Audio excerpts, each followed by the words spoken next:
Estamos listos, Hugo. Buenos días a todos. Hoy lunes 8 de junio de 2020 me presento con ustedes. Mi nombre es Jorge Hugo Paniagua Aguilar y soy socio de auditoría financiera de la firma de asesores de negocios de Russell Bedford México. El día de hoy tenemos un webinar muy especial, ya que contaremos con la participación del vicepresidente de la Supervisión de Procesos Preventivos en la Comisión Nacional Bancaria y de Valores, el licenciado Sandro García Rojas Castillo. Al final de este webinar, dejaremos un espacio de 10 a 15 minutos para responder algunas de sus dudas. Sus preguntas las pueden realizar en la sección de preguntas y respuestas de este webinar. Y adicionalmente, contamos con un correo electrónico al cual pueden enviar sus preguntas y nosotros se las haremos llegar al licenciado García Rojas.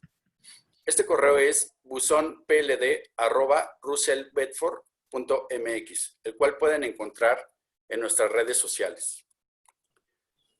Les comento que el licenciado Sandro García Rojas es abogado, catedrático y especialista certificado en prevención y detección del lavado de dinero, gestión de riesgos, entre otras. Cuenta con diversos másters, entre los que destacan el de Derecho Penal Económico y el de Seguridad de Bienes y Personas. El abogado García Rojas ha sido representante de nuestro país en diversos foros internacionales, tales como la Organización de las Naciones Unidas, Gafi, Consejo de Europa, la OCDE, Eurojust, entre otros. Destacan sus participaciones en temas tales como el combate a la corrupción, el lavado de dinero, el terrorismo y su financiamiento, el combate a la delincuencia organizada y la cooperación internacional. El licenciado García Rojas ha ejercido la profesión tanto en el sector público como en el privado. Entre otros, ha sido titular de la Unidad de Asuntos Internacionales de la extinta Procuraduría General de la República, representante también de la PGR ante la Unión Europea y Suiza, y titular del área jurídica y fiduciaria del Servicio de Administración y Enajenación de Bienes de la Secretaría de Hacienda y Crédito Público. En la Comisión Nacional Bancaria y de Valores se desempeñó por poco más de 3 años como director general de prevención de operaciones con recursos de procedencia ilícita y actualmente es vicepresidente de supervisión de procesos preventivos en la misma. Destacan sus participaciones y publicaciones en revistas nacionales y extranjeras y su columna como colaborador en el periódico El Heraldo de México, así como su labor docente en universidades de México, América Latina y Europa. Sin más, le doy la más cordial bienvenida al licenciado Sandro García Rojas. Adelante, Sandro, por favor. Gracias, Jorge Hugo. Me da mucho gusto saludarte. Agradezco la invitación, por supuesto, a esta charla por parte de Russell Bedford. Y agradezco de manera especial la participación de la gente que se ha registrado para podernos escuchar una mañana como hoy, una mañana ya del mes de junio, que quién nos iba a decir hace unos meses que íbamos a estar todavía en un confinamiento después de esta pandemia, de esta emergencia mundial. Pero me gustaría muchísimo que pudiéramos entrar en materia. Gracias, Jorge Hugo, nuevamente. Gracias a ustedes por la oportunidad. Y platicar, digamos, del entorno mundial, del entorno nacional, incluso del entorno dentro de las entidades obligadas al tema de la prevención. Me parece que tenemos la gran oportunidad de poder hacer un análisis detallado de los diferentes aspectos que tenemos, digamos, hoy por cubrir. Si lo vemos desde una perspectiva global, sin duda alguna estamos llenos de incertidumbres porque hay varios factores que todavía no están del todo aterrizados, hay varios factores que se irán acomodando, en todos los escenarios se irán acomodando factores. Desde la perspectiva nacional se replica, desde la perspectiva entidad o sujeto obligado también se replica, pero me gustaría que hiciéramos una reflexión, y los invito a que pudiéramos hacerla, de qué tanto, digamos, qué cosa muy positiva nos ha dejado el tema de la contingencia. A mí siempre me gusta hacer un análisis no nada más de cómo fue que llegamos hasta aquí, sino también qué cosas de gran utilidad nos está dejando la pandemia, la contingencia. No tengo la menor duda que contamos por muchas las cosas lamentables que ha tenido desde los diferentes entornos, pero tenemos que hacer un ejercicio, digamos, de prospectiva. Tenemos que hacer un ejercicio para analizar dónde estamos y hacia dónde vamos, cómo analizar de alguna manera lo que seguramente podrá venir en un futuro cercano, en un futuro mediato.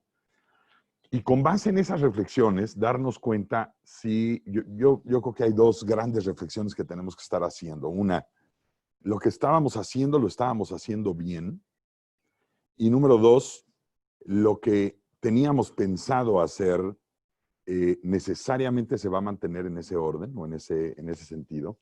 De tal manera que, si a ustedes no les importa, digamos, la charla la pretendo dar un poco más, no solamente al aire libre, que cambia un poco el formato y también nos da a todos una visión distinta, sino también con cierto movimiento para poder con ello, digamos, adentrarnos desde una perspectiva más ágil a estas reflexiones, ¿no? Es decir, de lo que teníamos, qué tanto hicimos bien con lo que teníamos, qué tanto planeamos bien. Y finalmente la segunda pregunta o la segunda idea que quiero reflexionar es, con independencia de lo que estábamos haciendo, eventualmente, ¿hacia dónde vamos? ¿Qué es lo que tenemos que hacer?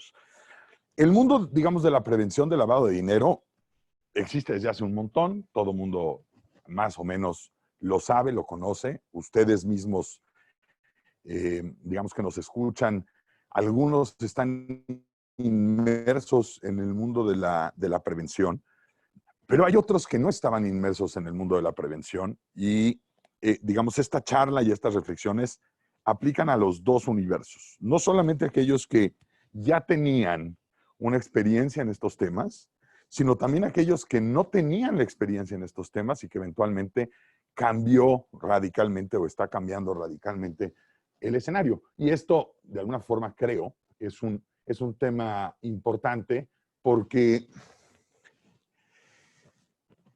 vámonos primero con el análisis de los que ya estaban obligados, digamos, a la reflexión o al mundo del cumplimiento.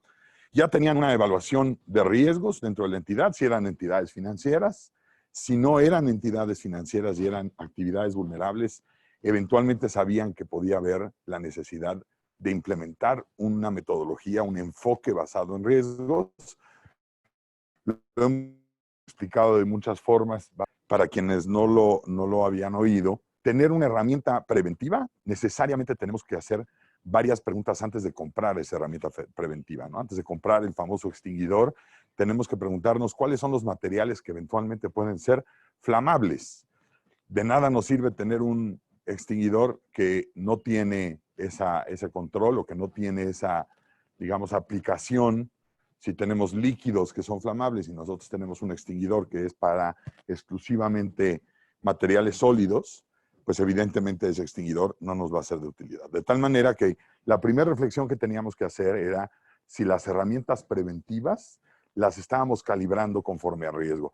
Y es cierto que las actividades vulnerables no tenían la obligación, digamos, legal de tener un enfoque basado en riesgos. Sin embargo, hoy nos damos cuenta que todo aquel que pretende tener un programa de cumplimiento, un programa de compliance, necesariamente tiene que hacer la reflexión de si ese programa de compliance está calibrado especialmente para la entidad o para el tipo de actividad específica. No basta con tener herramientas de prevención, no basta con tener todo un kit antiincendio si ese kit no está aplicado eventualmente de manera muy específica. No basta con tener un kit antilavado de dinero donde nosotros pudiéramos prever, por ejemplo, actividades que se puedan colar referentes al lavado de dinero en la entidad o en la empresa donde trabajamos, si no hemos analizado cómo puede eventualmente el capital ilícito colarse o mezclarse. En el sistema financiero llevamos muchos años ya, muchos años de experiencia en este tema. El enfoque basado en riesgos tenía cierta experiencia, pero no necesariamente tantos años.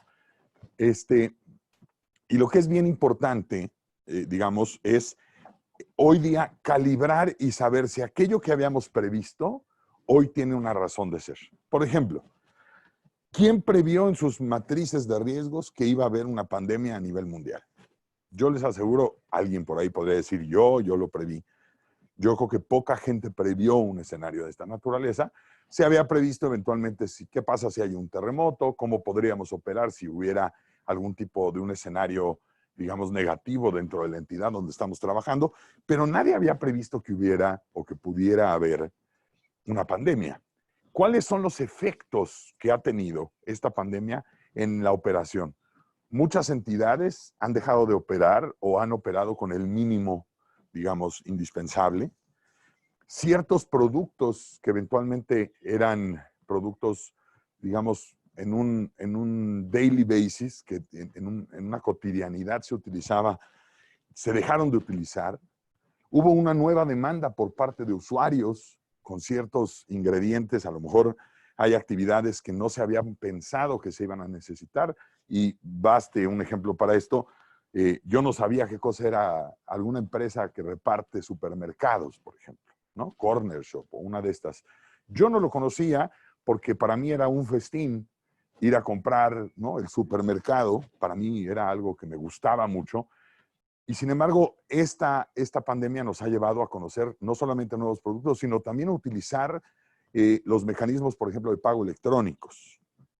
Si yo les preguntara a ustedes en despachos, contadores, inmobiliarias, las actividades vulnerables, también se paralizó parte de la operación, pero una de las grandes preguntas que nos debemos de hacer, como lo decía yo al inicio, es ¿qué de bueno nos está dejando y hacia dónde vamos?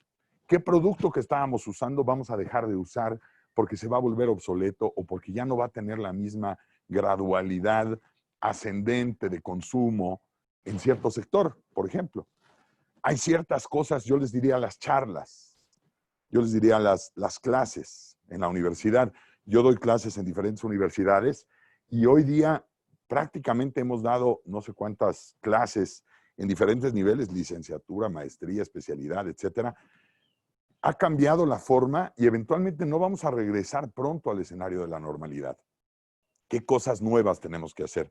Esta charla misma, por ejemplo, si yo estuviera en un lugar cerrado, me podrían ver perfectamente, pero yo tenía a lo mejor las herramientas para poder alejarme, ¿no? Y que ustedes pudieran seguir oyendo mi voz como si estuviera yo pegado a esa pantalla. Es decir, preví de alguna manera que el ingrediente tecnológico estuviera dentro de mis capacidades de trabajo para yo poder hacer y dar una clase, y eventualmente tengo un pizarrón que puedo utilizar y tengo una serie de herramientas que a lo mejor no estábamos listos, pero que nos ha ido obligando el tema de la contingencia a planear.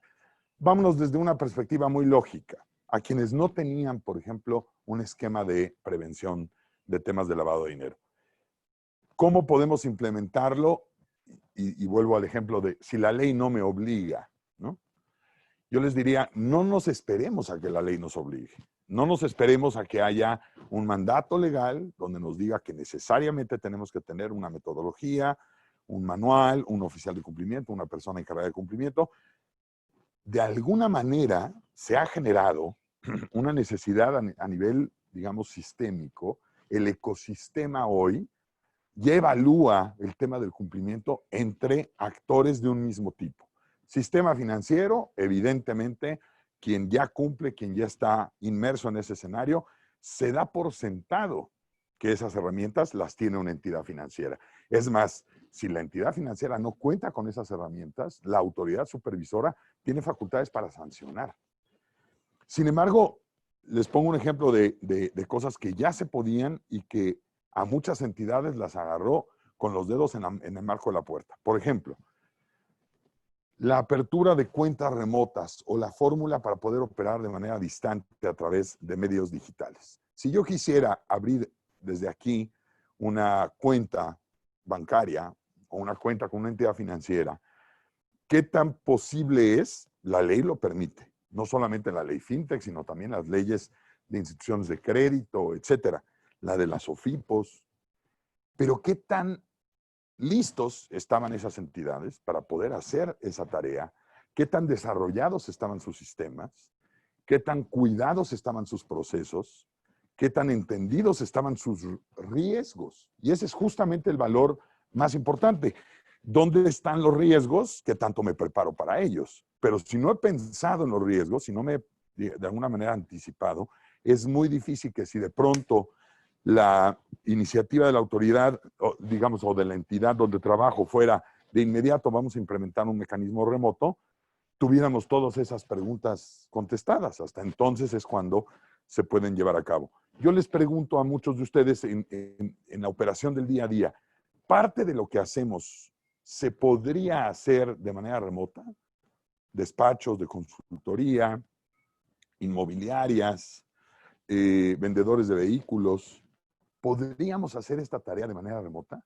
La respuesta más inmediata, digamos, de manera lógica sería no, no se puede, no se puede, porque la gente no lo va a querer. Pero hoy día nos damos cuenta que aunque no se podía, las condiciones generaron un ambiente, ahora no solamente se puede, sino se debe, y va a ser una diferencia de mercado aquellos que sí puedan ofrecerlo, aquellos que no puedan ofrecerlo.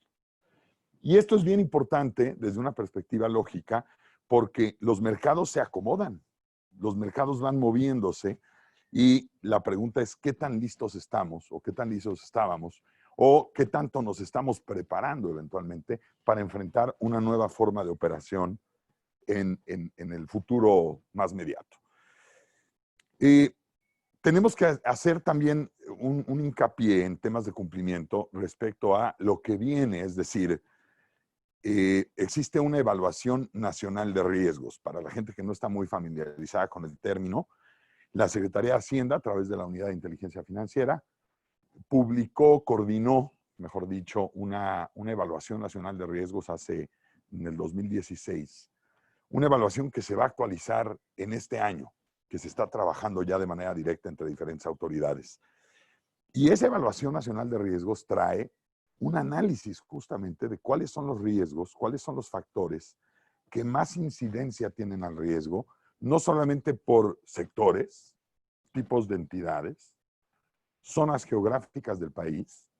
No solamente nos estamos cuidando, y esto es algo que siempre pongo como ejemplo, no solamente nos cuidamos del tema del narco, ¿no? La gente cree que el lavado de dinero necesariamente puede llegar a partir de la presencia del narcotráfico. No es real. La prevención tiene que estar a cualquier tipo de flujo de capitales ilícitos. Y esto significa corrupción, secuestro, extorsión, tráfico ilegal de drogas, armas, personas, etcétera. Pero también, por ejemplo, delitos fiscales. ¿Qué tan listos estamos para saber si está operando o no alguien a través de nuestras plataformas, a través de nuestras empresas, con recursos que eventualmente nos pudieran contagiar de un ingrediente bien importante que es el ingrediente reputacional? Por ejemplo, si alguien quiere pagarte a ti un servicio en una empresa donde tú trabajas, y esa empresa, quien te debe es el sujeto A, y un día el sujeto A te dice, mira, te voy a pagar, pero no voy a ser yo, va a ser el sujeto Y, que nada tiene que ver en nuestra relación, que tiene su domicilio en Durango y tiene una empresa que se dedica a la construcción o elaboración de cables de electricidad. Tu primer pensamiento puede ser, a mí me deben una lana, me deben un dinero, a mí que me paguen. Pero a lo mejor, si analizamos con cuidado la ecuación, te pueden estar poniendo, digamos, en una circunstancia con un tercero, que tu relación no es con ese tercero, que el pago de la deuda la va a hacer ese tercero y tú no tienes ni idea de quién es ese tercero. Tú no has analizado quién es tu cliente, o si lo tienes, tienes identificado a tu cliente A y sabes quién es, para qué te contrata, quién de alguna manera le paga al cliente A para saber un poco la ruta del dinero. Acuérdense que hoy no es nada más necesario saberte el KYC, ¿no? El Know Your Customer. Conoce a tu cliente. Ahora es KYCC. Conoce al cliente de tu cliente. ¿Quién le paga a él? ¿Quién le nutre recursos a él? ¿Quién de alguna manera está en esta actividad económica que bien o mal como un tercero puede eventualmente entintarte de un ingrediente, digamos, reputacional? La Evaluación Nacional de Riesgos, que será actualizada pronto, es un ingrediente que a ustedes les va a ser indispensable, sector financiero y sector no financiero. La evaluación de riesgos tiene los componentes, como les decía, de zonas geográficas de mayor riesgo, tipo de clientes o actividad de los clientes que puede ser más o menos riesgosa que otras. No es lo mismo contratar con una organización no gubernamental, una asociación civil, que con una SA. Depende de los riesgos que queremos cuidar. A lo mejor las organizaciones sin fines de lucro pueden tener ahí un elemento de riesgo para financiar actividades terroristas o para defraudar elementos fiscales. En cambio, las sociedades anónimas tienen otro tipo de riesgos porque su incentivo más natural es el lucro. Al ser sociedades mercantiles, lo que quieren es un flujo de actividades, de actividad económica.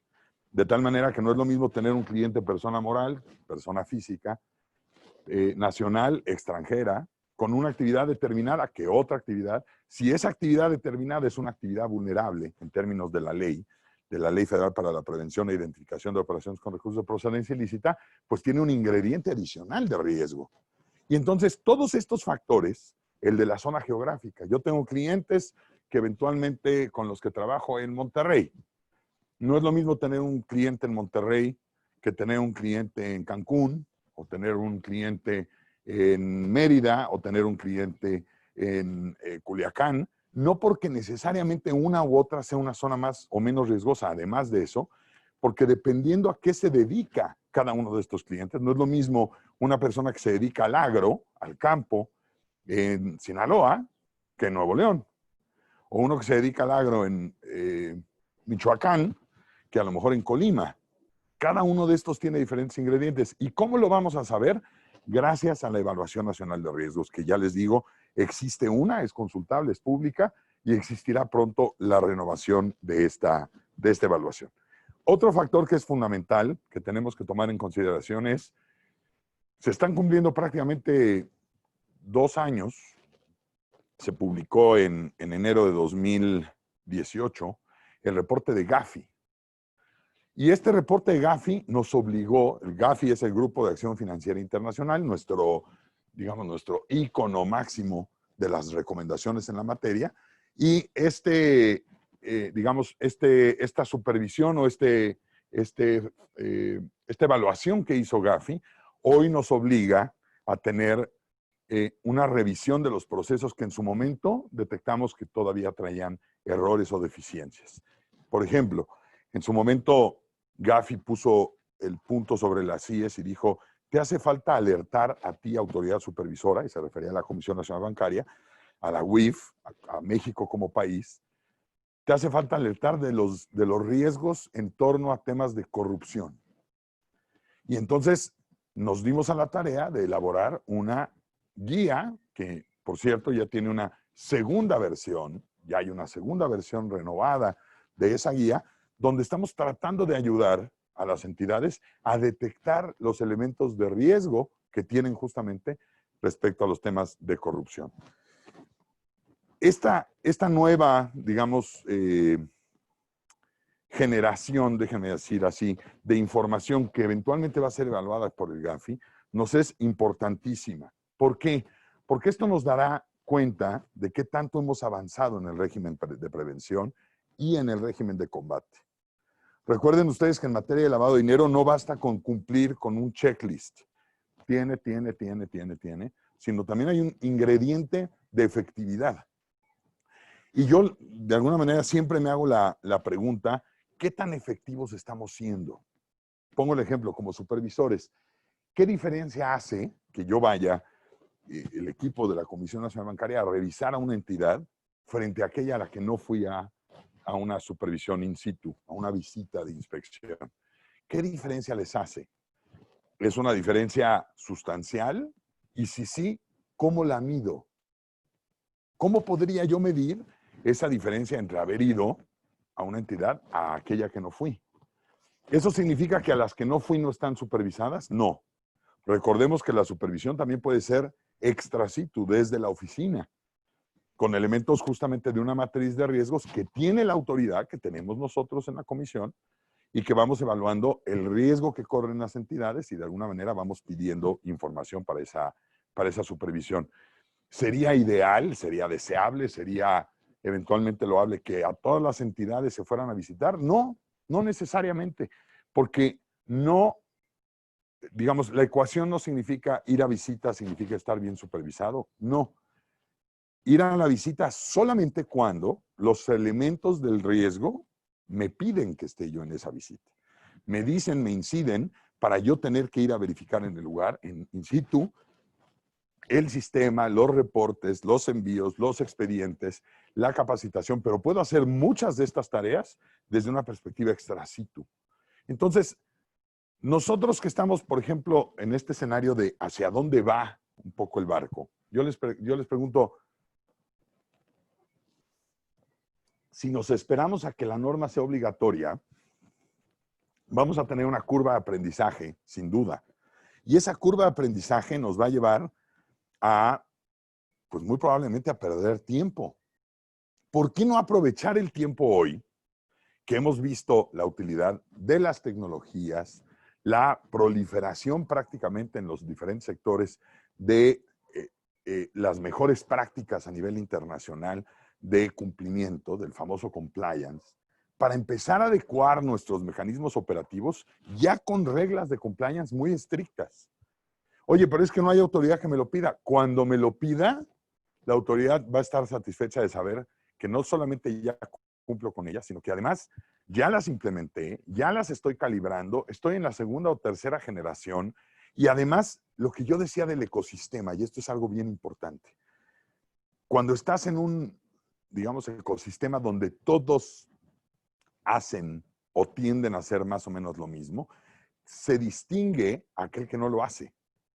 De tal manera que si tú quieres jugar en ciertas ligas donde tus competidores ya tienen un mecanismo de prevención, donde tus competidores ya tienen un marco de compliance o de cumplimiento, donde ellos ya incluso están acostumbrados a monitorear los riesgos, a reportar incluso operaciones, a tener cuerpos al interior de la entidad, donde esos cuerpos vayan tomando decisiones importantes.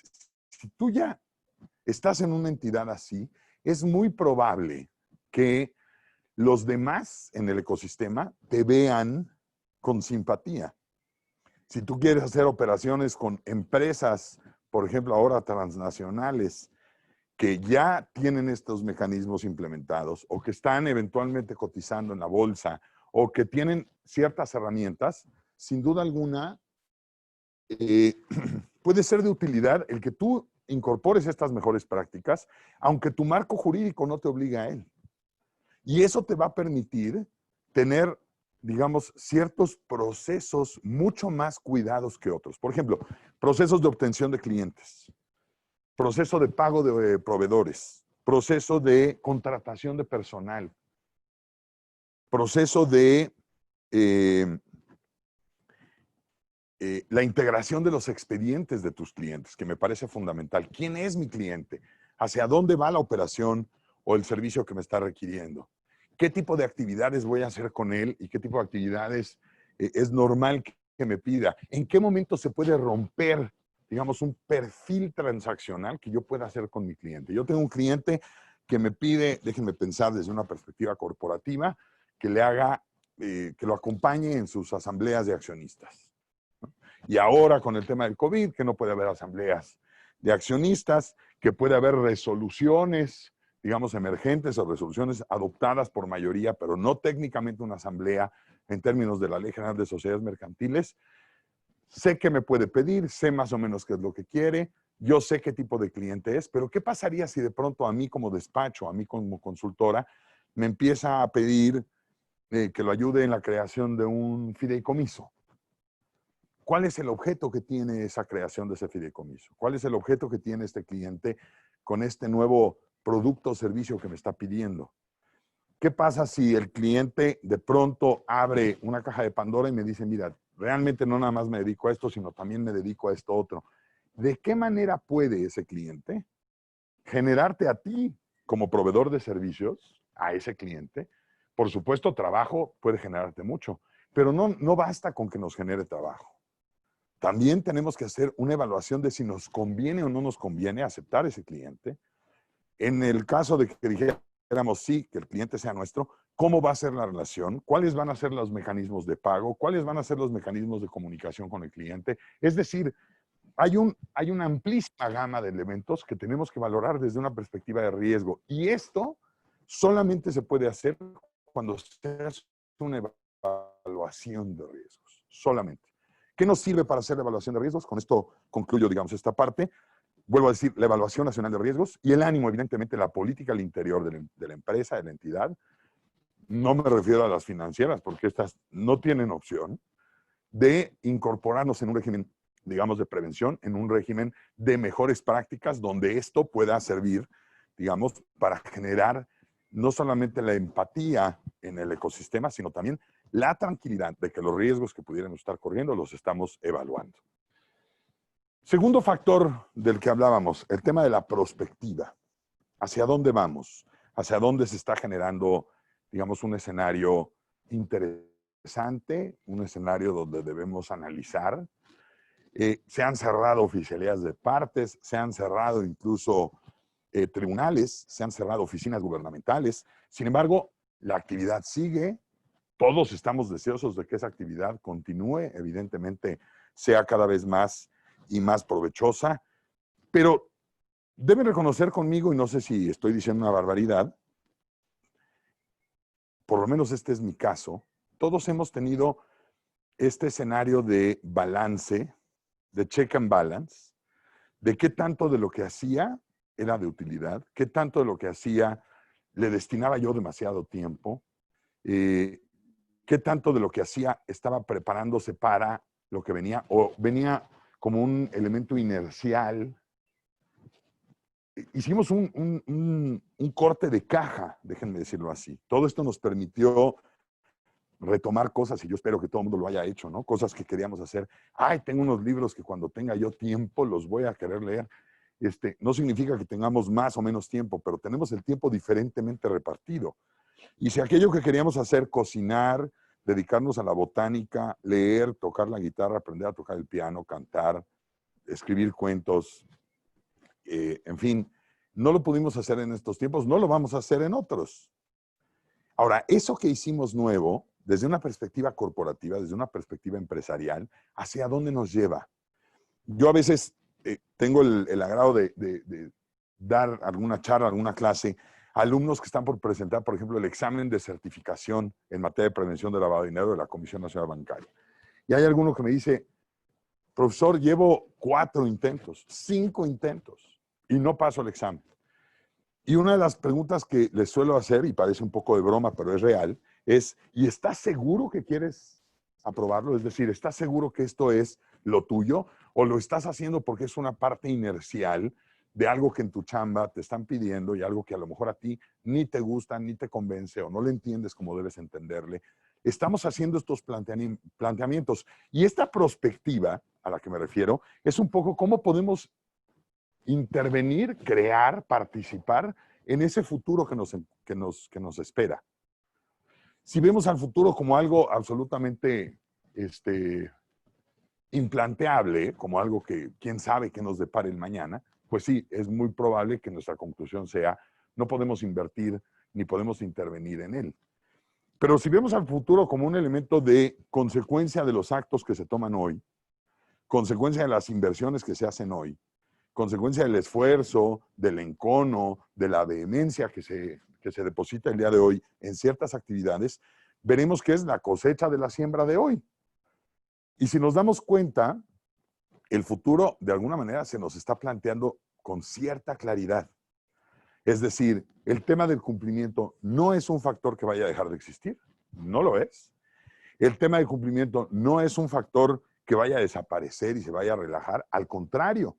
Con esta contingencia, en términos generales, yo les diría a la gente que se dedica al tema del cumplimiento, del compliance, los oficiales de cumplimiento a quienes conozco en los bancos, tenemos una comunicación activa, constante, dinámica, donde estamos no solamente previendo riesgos nuevos, sino también tratando de solucionar cuestiones operativas que surgen en el día a día y que antes, estando en la oficina todos, se podía resolver de manera mucho más práctica.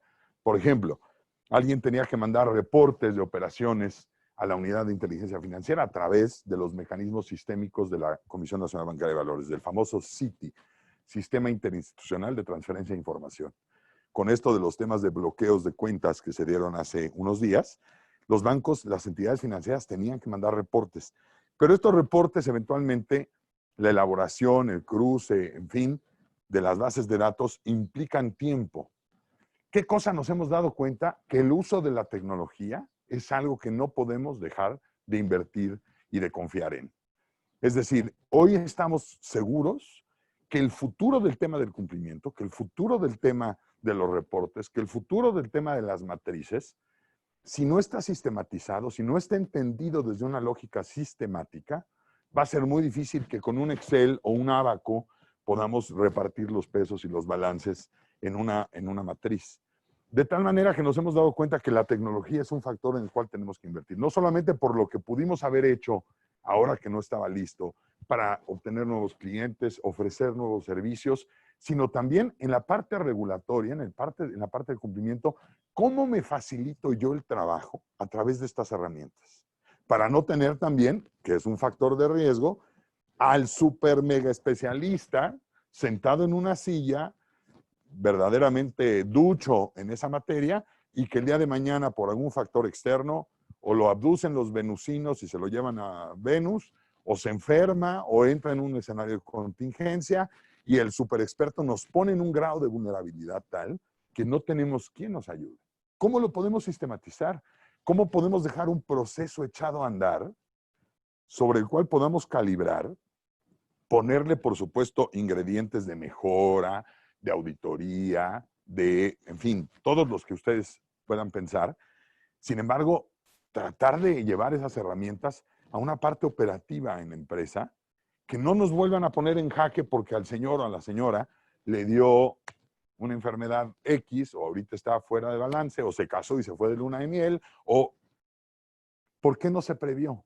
¿Es un factor de riesgo a considerar? Por supuesto que sí. ¿Qué pasa si nuestro encargado le ofrecen una mejor cantidad de dinero en la paga y se va a la entidad de enfrente?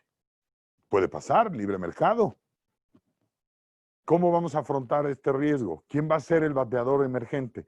¿Nuestro bateador emergente está listo? ¿Conoce los procesos? Es más, con los movimientos de personal, ¿estamos listos para estos movimientos de personal para que el bateador que entra con el siguiente bat después de que se fue el primero sabe qué tiene que hacer? ¿Sabe cuál es la chamba? ¿O lo estamos medio poniendo como si fuera un fusible emergente? Nada más no prendan muchas luces porque se va a tronar el fusible. ¿Qué refleja eso? Falta de previsión, falta de calibración de riesgos, que no hemos observado el tema de los riesgos y sobre todo que no entendemos la importancia que tienen los riesgos en la parte estructural de las empresas. De tal suerte, y tratando de cerrar un poco para dejar ustedes que me puedan formular algunas preguntas que seguramente debe haber algunas y si puedo con mucho gusto las contesto. Hacer un balance, hacer un corte de caja en este momento me parece que es fundamental.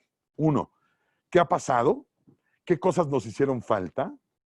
¿Qué cosas están cambiando en la empresa? ¿Hacia dónde queremos ir como empresa? ¿Qué cosas eventualmente nos dedicábamos a hacer A, B y C y ahora vamos a hacer D, E, W? A lo mejor vamos a cambiar absolutamente de giro. ¿Estamos listos? ¿La gente que está con nosotros tiene las herramientas? Un balance al día de hoy. Y revisar si aquello que teníamos servía, no servía, hacia dónde íbamos. Y el siguiente planteamiento es, con base en la Evaluación Nacional de Riesgos nueva, que pronto se dará a conocer, con base en las nuevas, digamos, perspectivas que hay del país, de las entidades, de las empresas, ¿qué queremos desarrollar? ¿Qué nos gustaría implementar? ¿Qué ingredientes debemos sumar a la cocción, digamos, de esta alquimia que estamos haciendo poco a poco para transformar, para poder cambiar? Yo partiría del primero de los elementos de la alquimia, que es el querer hacer las cosas. No hay alquimista que no pueda hacer si no quiere hacerlo, si no quiere transformar, si no quiere de alguna manera reunir los ingredientes para lograr la pócima. Bueno, pues ese alquimista, ustedes, no solamente como profesionistas, sino también como empresas, se tienen que hacer la pregunta de ¿estamos dispuestos a entrar en un escenario, en un mecanismo, en un ecosistema de cumplimiento? ¿Queremos? ¿Qué beneficios nos trae? La respuesta más inmediata es muy caro. Tener un área de cumplimiento es muy caro. Pero como dicen los anglosajones, dicen una frase de, if you think that complying is expensive, imagine non-complying. Si usted cree que cumplir es caro, imagínese no cumplir. Hasta aquí dejaría yo un poco estas reflexiones. Muy agradecido por su tiempo y por supuesto listo de poder contestar algunas preguntas que ustedes puedan tener. Jorge, te cedo la palabra con mucho gusto. Sandro, muchísimas gracias por todas estas reflexiones, la verdad, muy interesantes para nosotros. Y sí, efectivamente tenemos varias preguntas de los invitados a tu webinar. Y una de ellas que me parece muy importante o muy interesante es presentada por Ciania Barajas. La pregunta que hace Ciania es si se ha pensado hacer modificaciones a las reglas para apertura de cuentas remotas para entidades no fintech, como Sofomes, por ejemplo. Sí, la respuesta es sí, no solamente se ha pensado. Antes de darle respuesta, no puedo dejar de mandarle un abrazo particularmente a Ciania, expertas en estos temas. Y yo les diría, es bien importante que analicemos concretamente las reformas que se están dando, evidentemente se están dando en los diferentes sectores para la apertura de cuentas. Ya existe esa reforma, ya existe la posibilidad, pero si la pregunta fuera qué tantas entidades se han acercado a lograr este ingrediente, no necesariamente muchas, lo que me hace pensar que no estaban tecnológicamente listas como para poder implementarlo, pero de que existe la posibilidad, ya está la posibilidad de poderlo hacer. Ok, Sandro, perfecto. Tenemos algunas preguntas más. La siguiente está realizada por Constantino Cruz y nos comenta Constantino, ¿la corrupción es un factor de riesgo importante para identificar posibles actos de lavado de dinero? ¿Tú qué piensas, Sandro? Sin duda, la corrupción es un factor fundamental. Recordemos que si estamos previendo el lavado de dinero, la corrupción es un factor que hace que fluya el dinero y lo que pretende el ente o el ser corrupto, tanto la empresa como el funcionario, acordémonos que el tema de la corrupción no solamente está en el sector público, sino principalmente en la generación de esta actividad a partir del sector privado, lo que se pretende es justificar, y si alguien tuvo que gastar un dinero como empresa para sobornar a un funcionario, ese gasto evidentemente no va a estar fácil justificarlo y va a ser gravable para efectos, por ejemplo, del impuesto de la renta. Para eso se necesita hacer todo un maquillaje, todo un mecanismo, de tal manera que como despachos, como entidades, como empresas, evidentemente la corrupción es un factor al cual debemos cuidar y pueden consultar, digamos, el ejemplo de las guías para saber cómo debe cuidarse una entidad financiera, por ejemplo, frente a estas amenazas. Pero sí, la corrupción, el secuestro, la extorsión, cualquier flujo de dinero que tenga un origen ilícito puede ser involucrado en la empresa donde estamos trabajando, sea una que se dedique a hacer películas, a exhibir las películas, a vender palomitas, a sembrar el maíz, cualquiera de ellas. Ok, Sandro, perfecto. Tenemos otra pregunta de parte de Edgar. Edgar nos comenta, me ha tocado experimentar que los bancos asignan niveles de riesgo altos a Sofomes ENR cuando la evaluación sectorial de riesgos las clasifica como de grado riesgo bajo medio y a los bancos como alto. ¿La CNBV tomará alguna medida para evitar que se dificulten los trámites de apertura de cuentas a Sofomes ENR por este motivo? Sí, ese es un tema, Edgar, añejo, y déjame poner ahí algunos ingredientes que son importantes. Recordamos que no es un trámite el abrir una cuenta, es una relación comercial que la SOFOM tiene con la entidad financiera, el banco. De tal manera que dos intermediarios financieros convienen en tener una relación conjunta. ¿Cuáles son los estándares que cada una de las entidades financieras busca para tener una relación con otra? Evidentemente la norma marca unos estándares que son mínimos, no son estándares máximos, son estándares mínimos. A veces las entidades establecen estándares más arriba o por encima del umbral de la norma. Por ejemplo, la banca corresponsal, cuando estás hablando de la banca internacional, obliga a la banca nacional a tener ciertas relaciones y a no tener ciertas relaciones con entes que le reflejan un riesgo determinado. Aunque no dice la ley que esto debe ser así, la ley te dice que lo que señala es un estándar mínimo, de tal manera que cada una de las entidades es libre de adoptar cualquier medida para robustecer sus sistemas financieros o sus sistemas de prevención. En resumen, si tú eres un cliente SOFOM que quiere abrir una cuenta, están los bancos que abren cuentas a SOFOMes, que hay muchísimos, que los conocemos, pero si le vas a implicar un riesgo más alto al banco por no tener ciertos umbrales o ciertos cuidados, muy probablemente el banco, hasta que no logres esos umbrales, no te va a aceptar como cliente. De ahí la importancia de, imagínate que esto se empieza a replicar en sectores que no son financieros, que ya no quiero abrirle una cuenta, por ejemplo, a un contador, o a un notario, o a un abogado. ¿Qué pasaría si esto llegara a suceder? Pues evidentemente este tipo de personas tendrían que implementar mejoras en sus regímenes, digamos, preventivos para generar una confianza en el ecosistema y lograr la apertura de estas cuentas. Perdón, Perfecto, Jorge, Sandro. solamente una cosa, Edgar, respecto a qué está haciendo la comisión. La comisión supervisa también esos umbrales de las instituciones financieras se cumplan. Si ellos pusieron en su manual que necesitan traer A, B, C, D, E como requisitos y nosotros vamos a supervisar y no están pidiendo esos requisitos, aunque hayan sido autoimpuestos, si están en su manual, pueden ser sancionados como autoridad. Nosotros, de alguna manera, podemos supervisar que el control y el cumplimiento esté basado en lo que ellos mismos establecen como su autorregulación. Correcto, Sandro. Perfecto. Tenemos otra por aquí de Denise Flores. Denise nos dice, buen día. En caso de los centros cambiarios, ¿de qué manera se podría adaptar o implementar el apoyo tecnológico, no sistema automatizado? Si las operaciones a realizarse se hacen directamente en ventanilla, ¿no aplicaría o no tan fácil por ser operaciones presenciales? Es una gran pregunta, Denise, Sí, me parece y que sí. felicito por elaborarla. Es decir, la naturaleza del centro cambiario es vender y comprar divisas en ventanilla, en efectivo, en los establecimientos que tienen puestos para esos efectos. Y la pregunta es, ¿qué tanto tecnológicamente podemos avanzar para poder hacer otra operación que no sea necesariamente esa?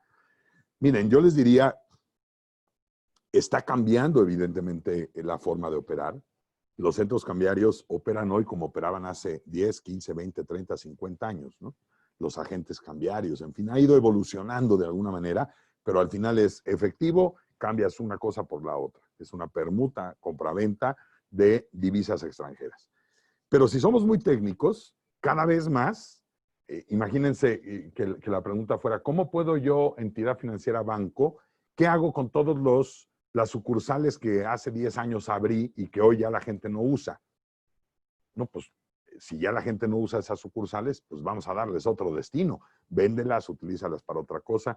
Los centros cambiarios me parece que es un sector que debiera estar pensando en una reforma a la ley para que la ley les conceda actividades que eventualmente puedan hacerlo a través de tarjetas de crédito. No lo sé.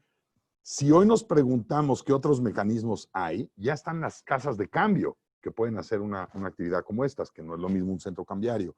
Entonces, a lo mejor estamos frente a un escenario donde los centros cambiarios, su operación está disminuyendo porque cada vez menos el flujo de dinero en efectivo tiene una razón de ser. Y solamente en algunas zonas del país, zonas turísticas o fronterizas, tienen esa razonabilidad, algunos aeropuertos. Pero lo he puesto muchas veces sobre la mesa, no entiendo por qué los centros cambiarios tienen la capacidad de cambiar hasta $10,000 al día por usuario. No lo entiendo. ¿hay alguna moción, hay alguna iniciativa por parte del sector para que este ingrediente que les ha hecho daño desde una perspectiva reputacional se haya recortado? Me parece que no. Ahí es donde debemos hacer el ejercicio de prospectiva. Perfecto, Sandro. Denise, muchísimas gracias. Fue una excelente pregunta. Tenemos otra pregunta de Luis Alberto Gamboa. Sandro, el sistema financiero mundial y nacional, ¿qué cambios prevé usted experimente por los efectos económicos adversos que está generando el confinamiento por la pandemia del COVID-19? Gracias. Mira, Luis Alberto, yo creo que el sistema económico mundial y por supuesto los intermediarios financieros se están planteando lo que ya hemos avisado de alguna manera y se ha avisado en los diferentes boletines de Gafi, del Comité de Basilea, etcétera, que es hacernos proclives al uso de la tecnología para la operación y poner mecanismos de revisión, de prevención mucho más eficientes, mucho más robustos que nos ayuden con esta tarea preventiva. Si me dijeras, a ver, en resumidas cuentas, usar más la tecnología, que la intermediación bursátil, la intermediación financiera, la intermediación bancaria tenga tramos más cortos, que no tenga tantas intermediaciones. Me parece que eso es algo a lo que está apostando el mundo. Y por eso el mundo fintech. Y por eso el mundo fintech, donde las plataformas justamente están buscando que la interacción elimine intermediarios para reducirle costos a los clientes y a los usuarios de las propias plataformas. Perfecto, Sandro. Y justo hablando de las fintech, tenemos una pregunta de Jessica Rontrevest. ¿Cómo ves en lo personal y a la vez a través de la Comisión Nacional Bancaria y de Valores el futuro a corto y mediano plazo de la industria fintech en cuanto a beneficios financieros a gente no bancarizada, así como desde el punto de vista regulatorio? Mira, Jessica, yo te diría, desde la perspectiva personal, confío en que el ecosistema dejará participar a estos intermediarios fintech para darle muchos más beneficios a la gente que esté en el sector, usuarios, clientes y los propios intermediarios financieros. Profesionalmente hablando, te puedo decir que hemos estado trabajando de manera muy ardua. Es un reto, por supuesto. No basta con abrir, digamos, la esclusa y dejar entrar a las entidades, porque eso puede generar una desconfianza y lo que no queremos es que haya un desbalanceo en el propio sistema. Lo que necesitamos es que todas las entidades más o menos comulguen con los elementos del riesgo, comulguen con los estándares de cuidado y de prevención. Sin embargo, estamos aprendiendo mucho de las nuevas plataformas. Yo creo que los viejos, y déjame decirlo así, lo digo cariñosamente, los intermediarios financieros ordinarios tradicionales, para no decir los viejos, están aprendiendo también la utilidad y tan es así que hoy vemos cómo empieza a haber una simbiosis, un acompañamiento entre unas y otras. Yo creo que estamos a poco tiempo de ver un acompañamiento mucho más sólido, mucho más compenetrado, donde nos conviene cuidarnos entre todos para que entre todos podamos forjar y tener un sistema y un mecanismo financiero mucho más sólido. Perfecto, Sandro. Todavía tenemos tiempo para una o dos preguntas más. Por favor. Tenemos una pregunta, Sandro, de Julio Monsiváis. ¿Cuáles son los mayores riesgos que las instituciones financieras y o las empresas vulnerables presentan con la contingencia y cómo podríamos prevenir esto? Mira, yo creo que es una buena pregunta, Julio. Gracias por ella. La Comisión Nacional Bancaria de Valores ha emitido, si tú trabajas en una entidad financiera, sabrás, el oficial de cumplimiento recibió a través de este CITI, de este portal, diferentes guías. Y una de esas guías justamente es la guía de los riesgos COVID. Es decir, las agencias internacionales, déjame decir así, los grupos internacionales han estado cautelosos y han mandado la señal de tener cuidado por este nuevo mecanismo de operación remoto, por este nuevo mecanismo de operación con tarjetas, al fraude, al robo de estas tarjetas, a la suplantación de gente que eventualmente está mandando instrucciones con naturaleza o efectos financieros que no es la persona. Por ahí hay una publicación, en las últimas semanas se han publicado varios artículos en periódicos, el famoso fraude del CEO, o también conocido como el Business Email Compromise, el correo comprometido de los negocios donde llega una instrucción. Yo soy el CEO de una compañía y le digo de pronto a Jorge, Jorge, aquel pago que sueles hacerme cada mes, ya no me lo hagas en la cuenta de Bancomer, ahora házmelo en la cuenta de Santander. Y entonces le cambio algo evidentemente al correo. No soy yo el verdadero CEO o representante de la empresa.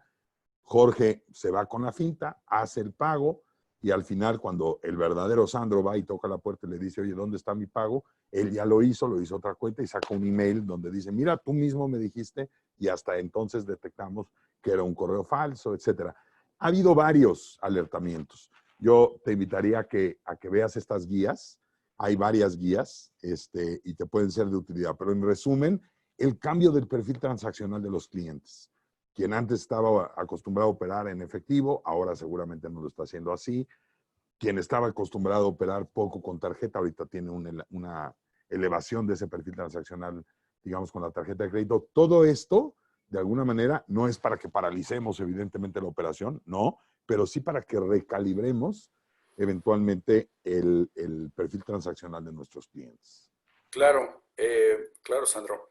Mira, creo que tenemos una última pregunta para cerrar este webinar. Es de Rodrigo Martínez, Sandro, y Rodrigo nos comenta, derivado de los resultados de la última evaluación nacional de riesgos y las recomendaciones actualizadas de Gafi, ¿se esperan cambios relevantes en la regulación en materia de PLD? Mira, gracias Rodrigo, yo te diría, en general, cambios relevantes no creo. ¿Se tiene que ir ajustando la norma? Sin duda. Sin embargo, las mejores prácticas que hemos tomado desde hace ya varios años están alineadas a ello. Entonces, en el sistema financiero, cualquier cambio viene a ser no una cosa novedosa, sino una cosa como que ya veíamos venir porque ya la estábamos implementando. Felizmente hemos logrado una política de integridad corporativa o hemos tratado de elevar este mensaje y creemos que ya las entidades están inmersas en él y que cuando viene algún cambio es verdaderamente adaptando algo que ya se estaba haciendo como una mejor práctica. Estamos implementando las mejores prácticas como un día a día y eventualmente cuando estas se ven reflejadas en el marco normativo ya no necesariamente sorprenden. Esa sería mi lectura. Sandro, pues nuestro tiempo se ha terminado. La verdad, estamos muy contentos por haberte tenido en este webinar. Te lo agradecemos muchísimo este tiempo que has dedicado con nosotros. La verdad ha sido muy interesante, relevante, me parece, para el sistema financiero. Y no sé si tengas algún comentario adicional, Sandro, para despedir este webinar. Sí, con mucho gusto. Además de agradecerles su atención, su tiempo, a ustedes la organización de estos escenarios donde podemos tener estos, digamos, intercambios, yo les diría, acuérdense que la calibración de las matrices es algo constante, es algo, digamos, que cada vez que hay una guía, cada vez que hay un mensaje, cada vez que hay un cambio normativo, estas matrices se tienen que ir calibrando. Pero lo más importante para calibrar es la conciencia de los que estamos en las entidades, de los que estamos trabajando desde las instituciones, saber que estamos construyendo un mejor escenario, que estamos convencidos de que lo estamos haciendo y que sin nuestra aportación y nuestra voluntad será difícil lograr que en México cambiemos esas cosas que tanto hemos estado luchando por cambiar. Y quien lo vea desde la perspectiva de la sanción, pues bueno, más lejana estará la sanción para las entidades o para los sujetos si estamos sumados en este esfuerzo. Yo lo veo desde la perspectiva siempre proactiva, no necesariamente reactiva. Entonces, invitarlos a todos a que reflexionemos sobre esta posibilidad. Estamos en el camino del cumplimiento, estamos en el camino de la integridad corporativa y que cada vez seamos más y más convencidos. Gracias otra vez y desearles mucho bien, manténganse con bien. Y saludos, querido Jorge. Gracias, Sandro. Te agradecemos mucho. Hasta luego. Y Gracias a ustedes. muchas gracias a la audiencia de Sandro. Los esperamos para nuestro próximo webinar, que será el 22 de junio y que será referente a actividades vulnerables en materia de PLD. Sin más, les agradecemos mucho y que tengan un excelente día. Hasta luego.